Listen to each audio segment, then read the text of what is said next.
नमस्कार, Ashish sir education YouTube channel वर तुमचं सहर्ष स्वागत आहे.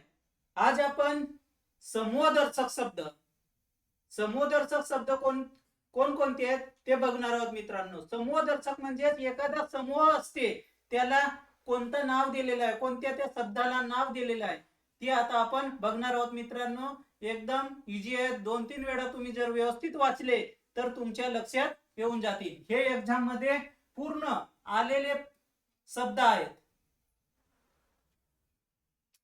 तर आंब्याच्या झाडाची जी ह्या असते, आंब्याच्या झाडाची काय असते, राई असते. प्रश्नपत्रिकाच्या आपण जो प्रश्नपत्रिकाच्या जो सण बांधतो आपण त्यांना काय म्हणतो, संच. प्रश्नपत्रिकेचा संच. पक्ष्यांचा थवा, पक्ष्यांचा थवा आणि वस्तूचा संच. भाकऱ्याची व रुपयाची चढत म्हणतो आपण, चवड. रुपयाची आपण नोटाची काय म्हणतो, थप्पी. आणि रुपयाची चवड. भाकऱ्याची चवड म्हणतो आपण, थप्पी म्हणत नाही. गवताचा भारा, गवताचा भारा आणि गवताची पेंडी पण असते, पेंडी. गवताची पेंडी आणि गवताचा भारा. जहाजाचा खालिफा, जहाजाच्या समूहाला काय म्हणतात, खलिफा म्हणतात, कालिफा. काफिला. आणि तारकाच्या समूहाला काय म्हणतात, पुंज म्हणतात.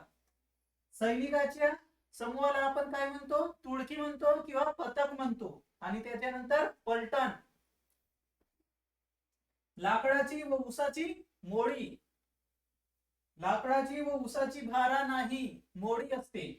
तर हत्तीचा कळप आणि गुरांच्या पण, हत्तीच्या कळपाला काय म्हणतो, हत्तीच्या समूहाला काय म्हणतो आपण, कळप म्हणतो. आणि गुराच्या समूहाला कळप आणि मेंढ्याच्या समूहाला ही कळप. हुंटाच्या समूहाला काय म्हणतो, तांडा. आणि लमानाच्या तांडाला हुंटाचाच म्हणजे लमान असते. तर लमानाच्या तांडाला, लमानाच्या समूहाला तांडा म्हणले जाते. आणि फुलझाडाची त्याला ताडवा. महिलांचे मंडळ. मित्रांनो हा लक्षात ठेवाल तुम्ही, उंटाचा तांडा, फुलझाडांचा ताडवा, आपण लक्षात ठेवा. महिलांचे जो महिलांचा समूह असते त्याला काय म्हणतो आपण, मंडळ. महिलांचे मंडळ. विद्यार्थ्यांचे गट, विद्यार्थ्यांचे ग्रुप किंवा गट. धान्याची रास, जे धान्य जमा असते त्याला आपण काय म्हणतो, रास म्हणतो. नारळाचे ढीग, पिकत घातलेल्या आंब्याची अळी. हे सर्व प्रश्न मित्रांनो एक्झाम मध्ये आलेले आहे. हे शब्द. प्रवासाची झुंबड, उतारांची झुंबडच असते.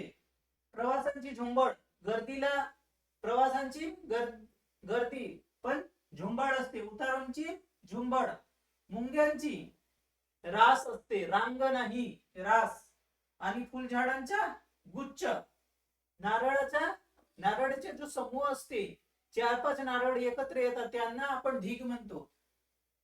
आणि फुलझाडांचा घोडका, फुलझाडांचा घोडका. नाण्याची चढत आणि विमानाचा ताफा. मडक्यांची ते असते, हा लक्षात ठेवा मित्रांनो. मडक्यांची उत्तरंड आणि मुलांचा घोडका, हा पण लक्षात ठेवा, मुलांचा घोडका.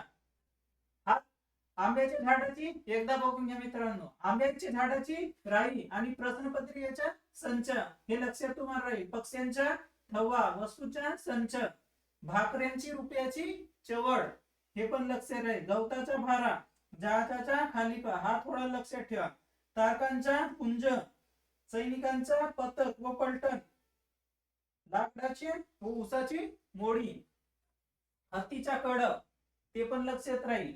गुरांचा कळप, मेंढ्याचा कळप, हा लक्षात ठेवा मित्रांनो. उंटाचा व लमानाचा तांडा. फुलझाडांचा तांडवा. महिलांचे मंडळ, विद्यार्थ्यांचे गट. धान्याची रास, नारळाचा ढीग, पिकत घातलेल्या आंब्याची अळी, हा लक्षात ठेवा मित्रांनो.